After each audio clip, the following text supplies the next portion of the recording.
Hey, so today I want to show you how you can paint with watercolors if you don't actually have any watercolors.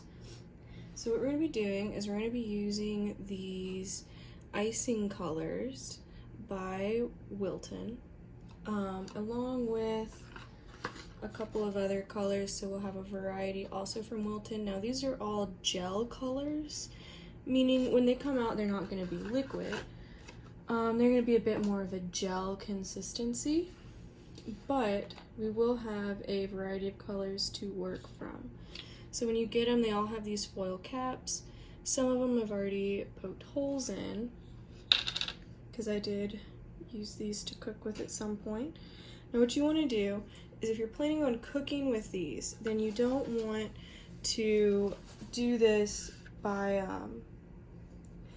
you don't want to do what I'm about to do with the pencil by scooping out with the pencil if you're planning on still cooking with them. So if these are your mom's, make sure you're asking her permission to do this.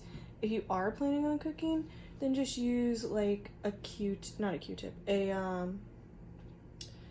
toothpick to pull the colors out like you would if you were actually going to be mixing these into your icing. Now these for me are a bit old, and that's why I know I'm not going to be using them again, and that's why I'm okay with using my own colors to show you this with and to use the pencil by doing it. So like that red was really mushy. This pink you see is a little bit more liquid of a consistency, but you're gonna just, pull out whatever colors you want. So I'm just gonna start with these ones. So I've got red, I've got pink, and I'm wiping off my pencil throughout. Now the variety of colors that I have, I'm not going to pull all of them out, but I also have a pink. This is a different pink. So the first pink was a light pink. This is supposed to be more of a magenta pink. And you can see that the consistencies change in them too. So these ones are from the little jars, and this one is from a little tube. Now you'll get more colors if you pull them from the tube. You'll get more colors if you pour them from the little jars than you will from the tube, just because there's more availability, but you work with what you can get. So if you can't get a whole lot of them, or you can only get like certain colors, like that's fine. It's not, I was gonna say it's not the end of the world, but yeah, so see, this is like an older color that I've had, so I wouldn't bake with this. Like, I think that this is probably at its expiration date, which makes it perfect for this. Now you don't want to use your best paintbrushes with this. I mean, you could, but it's food coloring. I do want to let you know this is not what's considered light fast, meaning that at any time, when it's exposed to like 100% sunlight. So if you were to hang this on, say, your refrigerator after you finish it, or by a window somewhere where the light hits it, there's a very high chance that it will fade over time and you will lose the image. Now the reason for that is that it's not what's called light fast, meaning the pigments in it are not pigments that don't get bleached by the sun and turn white. Mainly because they are pigments that we cook with. And you don't want to be, cooking with something that's gonna end up being light fast, because usually those are pigments like cadmium, things like that, that'll end up being light fast. So because these are frosting colors, I'm gonna make a cupcake. Now you can make whatever you like. What I'm doing with my little sketches, I'm actually just following the little cupcake that's on the box that I can see over there, but adding a couple little details to it to kind of make it my own, add some decorations, make it fun.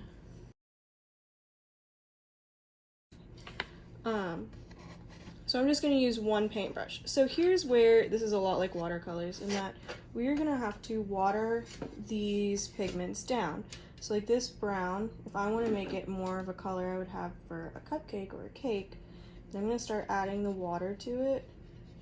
But you see, I didn't put all the water on that one spot all at once. I'm kind of starting on the edge and working my way up so that I know about how dark it's getting. So this is kind of the color I want. It's like a toasty cake color. So after I get that color that I want, I can go ahead and go in, and much like watercolors, it is going to be transparent, and I can paint my cupcake. And then what I can do, after I get this base color on, I can start mixing more of the pigment or the food coloring into the little water area to get more of a darker variation or darker color, and I can start to come in and kind of add in these fun little details to it and kind of give it some shading. So I'm going to choose where my light source is. Obviously I'm saying, oh, the light's over here. I'm going to put my shadow over here and add in my shadow. There's not really a shadow on the box per se, so I'm kind of just winging it, going with it. Now if you get these lines, I like really smooth watercolors. So if you get these lines where it's very, very stark transitions, it's not super smooth, you know, just a little bit of water to your brush and go back into it. It'll smooth it out very nicely.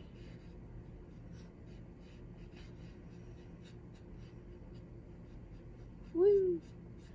Just like that. Now, the only downside to this is, like, I don't have black food coloring, but you can, you know, obviously, the more pigmented you make it, the darker it's gonna be. So you can get kind of cool effects with that. Or, I'll show you in a moment, we can mix our own black by taking, I'm gonna water down some of this red. We're gonna mix complements. So your complements, you know, are the colors that are across from each other on the color wheel. It's things like red and green, Christmas colors, yellow and purple, so like LSU, or even blue and orange, which my teachers, when I was in high school, would tell us to remember that as carrots floating in the ocean. I don't know why, but I haven't forgotten it. And you see, so when we mix these, we're not gonna get like pitch black. That's not what we're gonna get. We're gonna get what's called a neutral gray. So this is kind of my neutral gray. I'm gonna go ahead and mix all this up and make another neutral gray. So this is more of a red side neutral gray, and then this one is more of, so this is more of our red side neutral gray, and this is more of a green side neutral gray. So you can use either of these to kind of act as a black in your painting, and you could keep mixing if you wanted to and get very, very close to a actual neutral gray, but I kind of dig this warm one, so that's what I'm gonna go with. So I'm going to take my neutral gray, and you see I'm not really going to water it down very much. I'm just going to kind of throw it in where I want it to go right now, which is kind of on this side of my cupcake, and start to kind of work it up into some areas on that cupcake. Now I'll tell you right now, what I don't like with this painting is I don't like how harsh these shadows from that neutral gray are.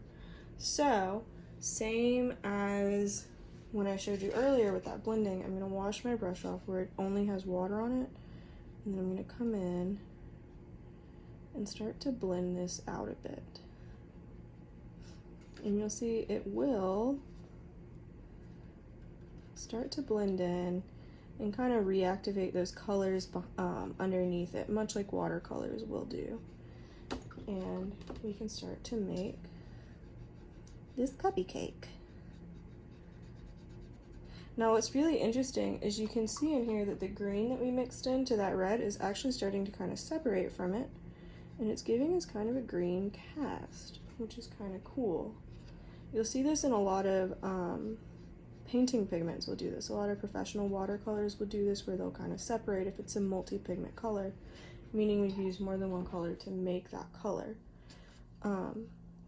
In watercolors with professional pigments, we call it granulating, or, you know, separating, obviously, but this isn't quite granulation. It's more of just that green color is the color that's kind of spreading over everything, and that red color is just kind of happy where it is and sitting there. So, but it's an interesting turn of events. So the next color I'm going to do is I'm going to start to water down and dip into this. This is a blue. It's like a really bright blue. And I'm going to use this for my icing because I really like the flavor blue. And I know a lot of you are going to say, blue's not a flavor. Well, yeah, it is. It totally is. So I am still, because this is not acrylic paint, I want to try and be really careful about not painting over my little decorations on my cupcake, because I don't want them to, you know, be tinted or covered up or anything like that. And obviously, as I was saying that, I painted over part of that one, but it's okay. We can work with it.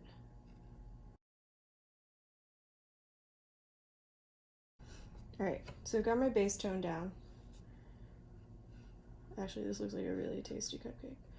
And I'm going to go in with some pure pigment, so I'm going with just the, just that food coloring gel on here. And I'm going to start to kind of throw in some shadows and some details on here. Now what I didn't do, because I didn't plan it out, I didn't actually leave any white highlights on here. So when you're painting, we don't have white food coloring, and in watercolors, there is this tradition of not really using white paint unless it's like tiny highlights and at the end, and a lot of people already don't really believe in doing that with their watercolors.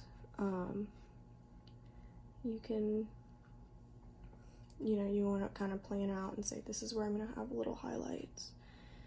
Then again, this is frosting or icing, whatever you want to call it. So it is fairly thick. So it wouldn't really have that many highlights in it. But, if you're painting something that maybe does have highlights, you want to think about that and think about where you're going to throw those in at. Alright, now that I've got that on, I'm going to take my brush without anything on it and just water and start to blend this out. And kind of blend it up.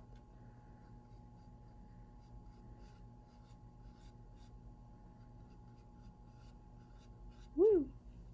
And then, here's where we're going to get real crazy.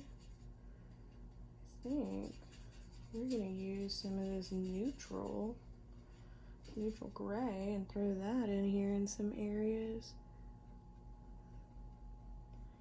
Yeah, and get like a nice really deep highlight. So I will tell you one thing that's different about these that doesn't happen with watercolors is that, see, I just put two wet colors next to each other and they're not really blending into each other. They're kind of staying separate. They're living in their own little zones. And they're only really blending if you push the brush around and make them blend.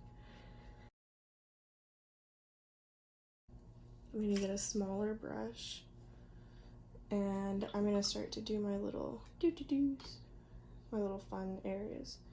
So I'm going to get a variety of pinks. So I'm going to start off with that little baby pink and we're going to throw it in right here, and look, it's turning kind of purple. Oh well, that's cute. This part makes me nervous because I'm like, what if it doesn't? What if it bleeds? Alright, it's bleeding. It's only bleeding where I like touched the blue with the brush and kind of drug it in, but it's really not like bleeding into it like you would normally see on a on something like this. Yeah, and you got a little cupcake. And so last thing I'm going to do is I'm going to use that magenta and just mix it. So look, I'm going to mix these two. I'm mixing that magenta and that teal together to get a really pretty purple. And I'm just going to put that in the background. Yeah, I like that. That's a pretty color. I'm going to put a background back there. I just want to put it down here. And then I'm going to bring my shadow out with my neutral gray.